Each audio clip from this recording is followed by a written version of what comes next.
Alright, what's up guys? Welcome vlog. This will be vlog number 3 of the prep. We are now another week in, so almost 7 weeks out. Tonight is chest and chest and triceps tonight, so just pretty much a push day without the shoulders.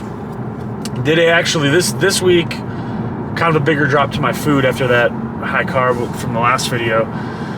And definitely really was feeling it this week. So starting to get to the point where the prep fatigue's kind of kicking in, but pushing through it. So just pretty pumped today for a chest workout. Lately for chest, so like with programming different body parts, like kind of try to go with like effective training volume depending on the body part. So for example, chest, it's a bigger muscle group. Generally like 12 to 16 total sets for the workout. For me, it seems to be pretty good. That ends up being like 3 or 4 exercises. Been doing a pre-exhaust movement. So the Dragons has a really good chest fly machine. So I've been doing that one first to kind of like pre-exhaust the chest and get a good pump. Where then when I go into like working sets on a press, I almost get like a better stimulus with less weight. For me, chest has been kind of a problem area. So just trying a different tactic where for a while I was constantly trying to just like get stronger in certain compounds and definitely made some progress, but now kind of changing up the program and going with like pre-exhausting it on an isolation and then going into a compound. And I like it. Just if you have never done that before, it's a different kind of stimulation. You'll feel like your compound movement's a little heavier, but been getting a really good chest pump, so I'm sticking with it, going with intuition, which sometimes with training, like there isn't, as you know, there's not one perfect way to do bodybuilding stuff. You kind of got to almost be intuitive, go with movements and machines or lifts that you like and you feel, and try to progress on those. Like there's got to be progression. You got to be eventually lifting more weight for more reps over time. You can't just do the same workout every time, but don't feel like just because some guy says flat bench is like the best chest movement ever. For me, I don't even like that movement, but it's just pick big movements you like.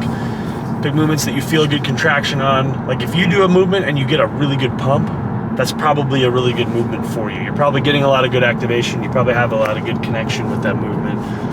And that'd be my advice. So I've kind of strayed away from just like sticking with things that like, oh my God, must top 5 chest exercise. You have to do this, or back, you have to do this. Like just pick movements you feel. If you really get a really good pump on an exercise, you should probably stick with that exercise. If you're doing dumbbell rows and you just fucking don't feel them, and you've tried to fix your form and you don't know what to do, like cut them out of your program. Find a machine that you feel better on. Like go with what your body feels. So sometimes it's just got to go with intuitive training. What are you training tonight? I'm doing shoulders. So Danica's got shoulders. She's again training for her wellness show. But for me, yeah, chest triceps. So I've noticed when I cut, like I always feel like my arms are always kind of like a worse muscle for me. You'll notice when you cut, you'll feel like certain things get like flat faster, or you're like afraid you like lose size in certain muscles. And for me, it's always on my arms. So I don't know, it just sucks, but gotta deal with it. It's part of cutting is the mental battle of feeling like you're, oh my God, I'm getting flat, but you have to kind of deal with that to get lean. Just how it goes. Hunger, feeling flat, feeling slightly weaker at the gym. Sometimes that's just part of the process. But we're gonna have this chest workout here, show you guys what we're doing, hopefully get some posing afterwards to do an update, and then probably show you guys the little bit of the food we're doing at the end of the day. So we'll catch you in the gym. All right, chest day. So first exercise here is isolation, just doing a pec fly. I really like this machine. So it's my favorite fly they have at Dragons. Feels really good. Always get an awesome pump. So starting off with this, the idea is to get some activation and blood flow in before getting to those main pressing movements. And just kind of switching up my program. I had been doing these at the end for a while, but now I'm doing them in the beginning. And I kind of like it. It's like getting a pump before you get into the main exercise. So you already have a really good mind-muscle connection with the chest, and then being able to go to your compounds and then further destroy the muscle that way. Not able to use as much weight on the pressing movements, but like it feels like you get a ton of activation having that kind of pump going already. So you'll see here, this was the last set I did, and doing another rest pause technique here. So I did as many reps as I could. I think it was around 10 to 12, and then blasting out as many as I could, just trying to get to the point where the pain is so intense, but I can still bang out a couple more reps. Yeah, so here we go, blasting out a few more, just since it's the last set of this exercise, maximizing that pump, maximizing the blood flow, getting a really good stimulation on the chest before we get into the main movements. And you'll see here I decided to do, I like to do this after some isolation sometimes, is like a good isometric contraction. So see this last rep here, and then we're gonna go in and just squeeze. So just hold, squeeze for like 20 seconds. And this is a technique where, again, just improving your pump, activation, muscle contraction. This is going to give you a really good pump. It's going to burn really bad and contribute to overall chest development. So that's it for the flies. Now we're going into an incline press. So I have been doing incline dumbbells, Smith machine, barbell, bench, incline. And now lately I've just been doing this machine because it feels really good, and just want to kind of change up the movements I was doing. So hitting a few sets on this machine. Again, did 3 sets here, did a couple sets heavy in like the 6 to 8 rep range, and then did one at the end that was a set of I think again like 12 to 15 with the rest pause. So you can see here just kind of like a max effort set, getting as many reps as we can, kind of pushing it to failure, trying to get everything we can out of it. And exercise number 3 was another chest machine, different angle. So you'll see here we did a flat fly, incline press, and now we're doing a flat press. So this is a kind of a cool new machine they added, and I just randomly used it one day and really liked it. So I threw it into my program. So I've been doing this for the last few weeks, and just trying to get like this machine, the way it's set up, like you get an insane stretch. So trying to be slow and controlled and focus on the stretch here and just squeeze it out all the way through the end of the movement. Same thing, three working sets on this machine again. I did about a total of 12 working sets for this chest workout. And finishing up, last chest movement here is this Arsenal Strength plate loaded fly. So I haven't seen this at too many gyms, but it's starting to become more popular. So I've seen it around a little bit more, but kind of like a variation to a dumbbell fly, except it's just like a machine version. But again, just a machine I like, threw it into the program. That's what we're hitting. Right here went for higher reps. So this was like at least 12, I think. And you see I'm not using much weight at all in here. So just trying to maximize using good form, good squeeze, full range of motion. It's the last exercise. So, obviously your chest is pretty fatigued. So you're not going for like super heavy weight here. We're just trying to stimulate some metabolic stress and get maximum pump to finish off the chest workout here. And by the time this was done, definitely chest was pretty fried. Plenty of volume, plenty of weight, hit an awesome stimulus. And I think again here, this was the last chest movement.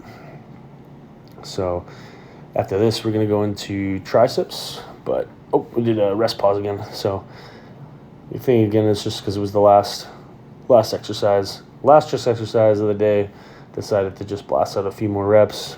Like if I feel like I have more in the tank after a working set, especially if it's like towards the end of my working sets for that movement, I just like these rest pause sets because usually I've found that you kind of hit failure initially, but if you just give it like a few seconds, like up to 10 seconds, you can really bang out like a few more reps almost every time. So I've just been kind of like doing that. Might as well. Feel like you get like the most out of the set when you add those extra reps in there at the end.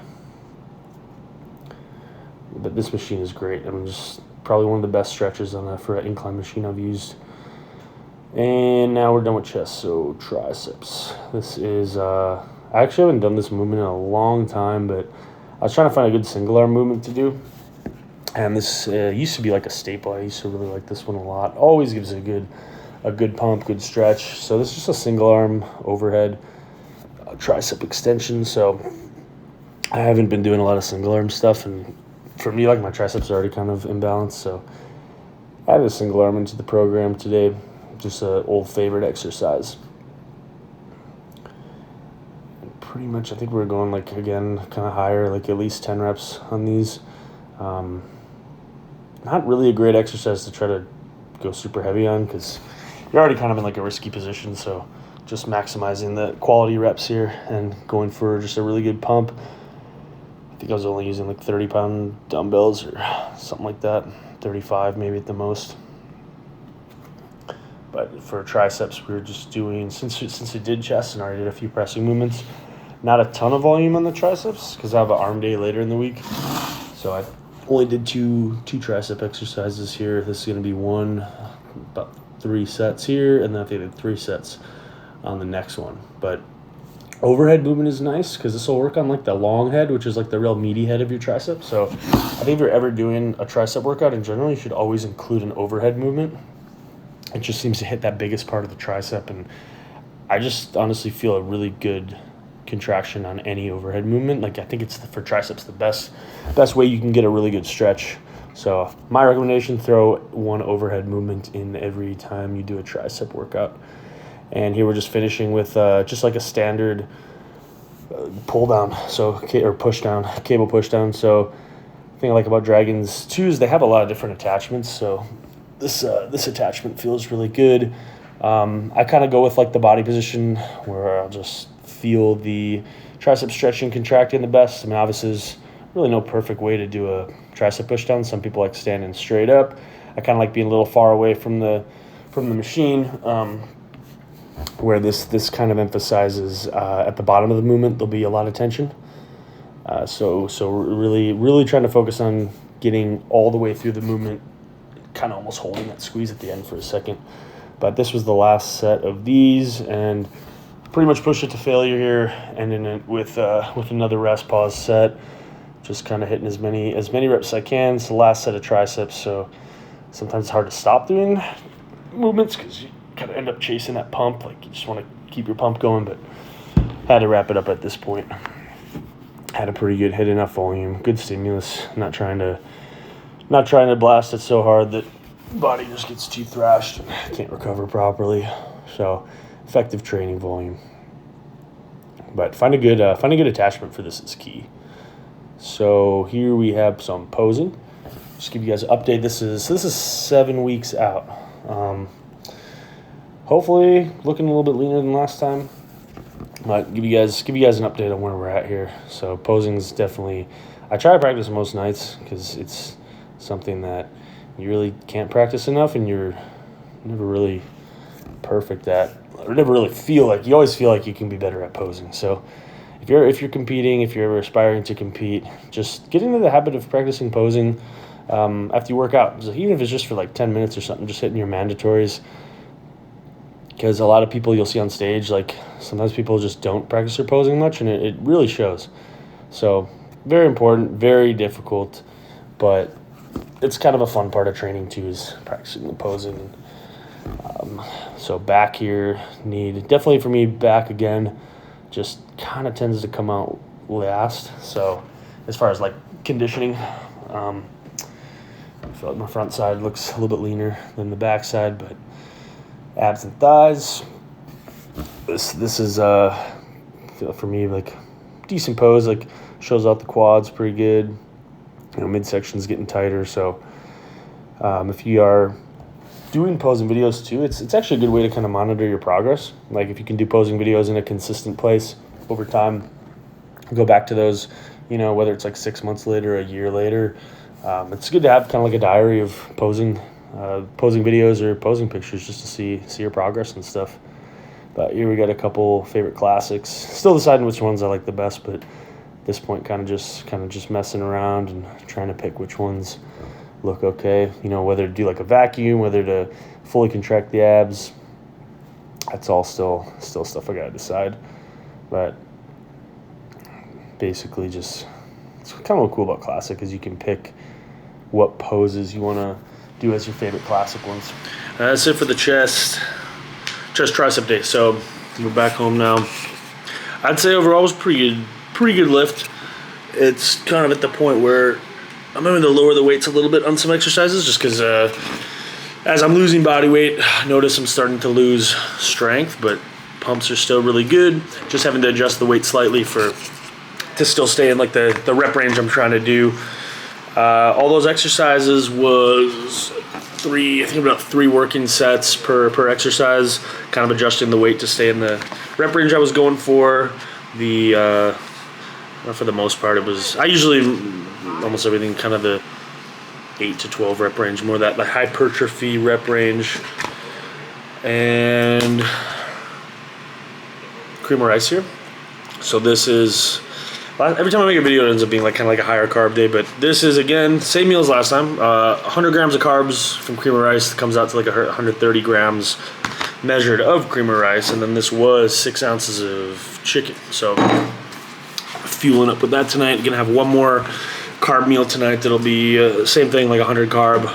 My high carb days I've been doing about 600 to 700 grams carbs, and that's just, for me, my body tolerates it pretty good. I honestly probably need to do more because I'll still wake up the next day flat a lot, but a little bit of trial and error still, trying to figure out my body, how it responds to stuff. And the regular food, so the rest of the week, I lowered it down to, total calories is around 2,600.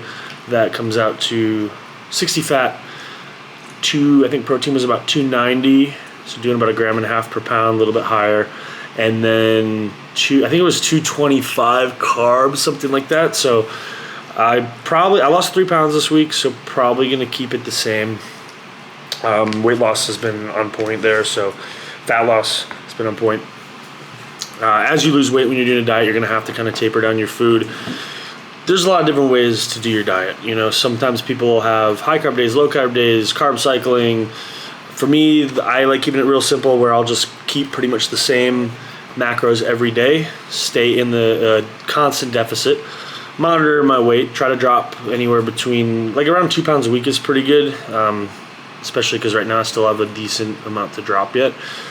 And I'll add in high carb days kind of intuitively. So lately it's been kind of like I said in the same video, like once a week. I'm doing them a little more frequently now because I'm starting to get depleted faster. But as long as the fat loss and the weight loss is on point, I've been doing a carb day at least once a week. So kind of, again, just going intuitively there, really checking what I'm looking like daily in the posing room every night, and feel like I'm on track. So my goal of this show is to just be not so flat. Like every show I've done, I always end up being flat. So I want to be full and the most conditioned one on stage. So that's what we're working towards. We'll keep you guys updated. Gonna check out for this one. So catch you guys on the next one.